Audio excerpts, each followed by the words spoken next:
Annyeonghaseyo, 여러분.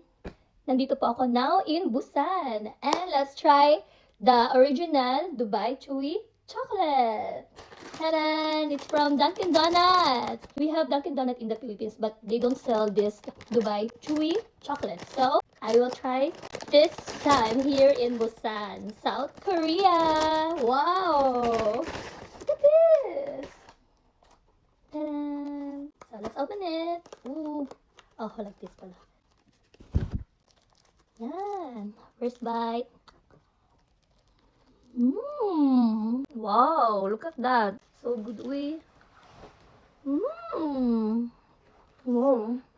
This is the original. So messy my mouth. Sobrang crunchy sa loob.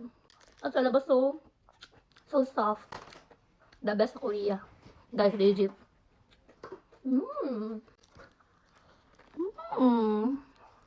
Yummy, yummy.